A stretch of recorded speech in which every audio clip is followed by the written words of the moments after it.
Okay, kids and squids, I started putting the stuff back together, bumper back on, and I was originally going to start working on these right here, all the mounting points, but I'm going to go get some bolts instead of trying to pick it out of the bin that I have, just so they all match. So we'll do a bolt and a nut on there, make sure they're the right length. I think I'm going to switch stuff to metric, it's just so they're a size I'm used to. I know that might sound a little weird, but a lot of the LS stuff is all metric, so I want to try to keep everything the same, and a lot of the stuff that's on here is standard right now. So I might switch it, I might not. But one of the things I'm doing right now is looking at these caster camber plates, and I pulled this one off. So this was in here, mounted like this, underneath, and I don't know what brand these are. I've done some research and haven't been able to find the brand, but these are mounted underneath like this. So I pulled this off because I was going to mount it on top. On the bottom side there was an L on it. So I got to thinking and looking around at other kits, and what I'm thinking is that these are upside down and backwards on the wrong side. So this one was here on this side, and I think it goes over on the other side upside down and backwards, and they face this way based on the other kits that I've been seeing. So that's what I'm going to try to do, and that might explain the weird wheel angle that I saw.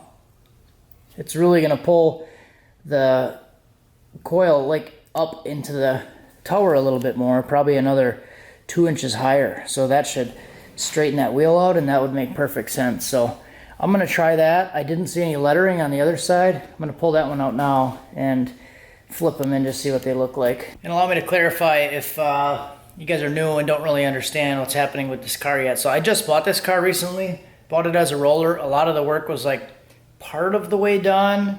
So just got finished welding up the tube front end, and that stuff was all on there when I bought it, but it was just tacked into place. And there's a lot of stuff that's kind of like, put in there, but not really finished. And I don't know a lot about it. Don't know what some of the brands are. Don't know a lot, just trying to figure it out as I go. So that's why, like I said, I don't know the name of the kit. And there's a lot of stuff that I'm not really sure about. Like I just talked to one of the previous owners, the guy who actually started the work on the tube front. And I asked him what kit this was, because I see the Competition Engineering Chassis People sticker on here, but he did get this bumper off of a different car that was already done up. So I was wondering if it was like a Competition Engineering or whatever kit, and he said no, he hand built this. So he bent all the tubes and mocked it up himself, and then just kind of tacked it in place, and then sold it. So that's kind of cool to find out that this isn't a kit. He hand did it. I think he did a really good job on it, to be honest. I mean, everything is like pretty straight and looks real good. So good job to him, but we're gonna try to get it finished up. And I know it was a long clarification, but I'm gonna get these plates flipped. Okay guys, so I did a little more than I thought I was gonna do today. So I started putzing with the caster camber plates, wanted to flip them over, and I feel like that's the right way. So I got those all bolted in, and check out the alignment now. So not necessarily alignment, but the camber.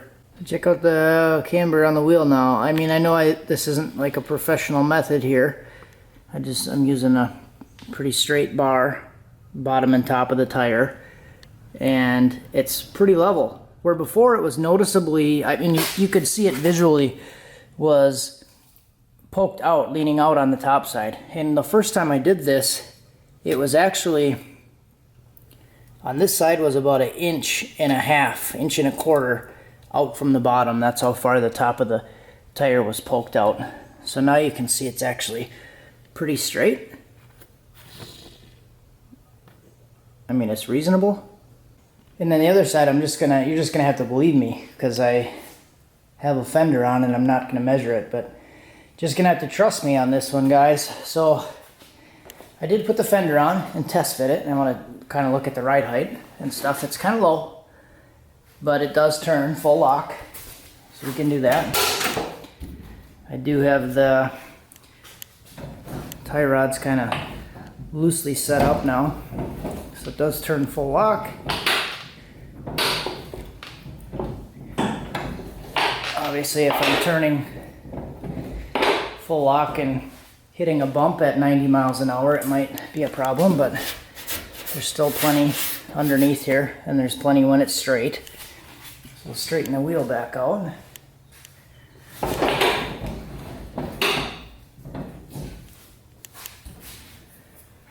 So wheel's pretty good, nice and straight, plenty of clearance underneath. I don't think it's gonna hit, even if you brake hard. We'll cross that bridge later. So basically mounted these like this, and then I push the plate all the way in, because this is slotted here, and there's an adjustment here. And then the other thing I did was on this bar underneath, so I loosened up these jam nuts, and then I was able to turn this thing out, and I spaced it out where you can see there's actually some thread exposed here now, probably maybe 3/8 of an inch of thread on each side. But that was enough to push it out as much as I needed, including bringing the top in and then adjusting this section here. So these bolts are still kind of loose. Obviously I still have to go back through and tighten it up completely. I do want to build some plates for underneath there. Instead of just using a washer, I'd like to actually mock up a steel plate and put a plate underneath there. I would feel better about that not being able to push through. I feel like that might push through. Because, you know, this thing's going to be doing like monster wheelies, dragging the bumper every day, right? So it's going to be fucking a lot of pressure. It's going to be like hydraulics. It's going to be so intense. No, I really don't know where this is going to go, but we'll see. I just would feel better about there being a steel plate underneath it. And now that I'm looking at the steering and stuff, I think I talked about this before. I did cut up my bump steer kit. So I think I might re-weld it back together or get a different bump steer kit with full-size aluminum pieces or a whole brand new kit. And if I need to get any length adjustment, I would probably, you know, cut the new threads on the tie rod and then trim it if I needed to. That's what I should have done. I was a little spontaneous with this one just because I wanted to be able to steer it. Like I couldn't push it around, everything's flopping around. So sacrifice those things, cut them up, but it's kind of where we're at now. These things do look a lot better now. They look pretty cool actually on the top. I like them like that. I'm gonna get some regular spacers instead of just nuts. I just threw some extra nuts on there to space it out, but that's where we're at. I'll get this engine out of here one of these days and start to maybe clean that thing up. I don't even know if I want to do that. I might sell this thing. I don't know. Because I have another 5.3 sitting over here. This is the one I had in the Z before, the iron block. So I know this one's good. It runs and everything's fine with that one.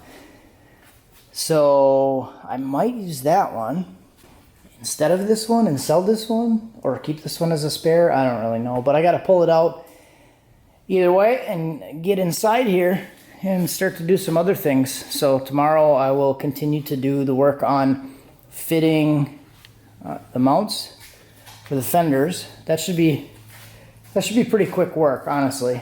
Once those things are fitted, next thing I'm going to do is start working on the brakes. So it has the front welded now, then it will have the front bolted on. It steers, and I just need it to stop, right? So it steers and stops. I still got to drill out the spindle for the 5/8. That's not going to be a big deal. But it'll steer and stop, and then we can work on making it go. Yeah. So, thanks for watching. Have a good one. Hopefully you guys enjoy this little series on this car. I'm kind of having fun with it. It's kind of a nice little, I don't know. It's like you got to investigate everything because you don't know what exactly happened to it. So you don't know like what kind of stuff anything is. And it's a little fun. A little fun. All right. Now you can have a good one.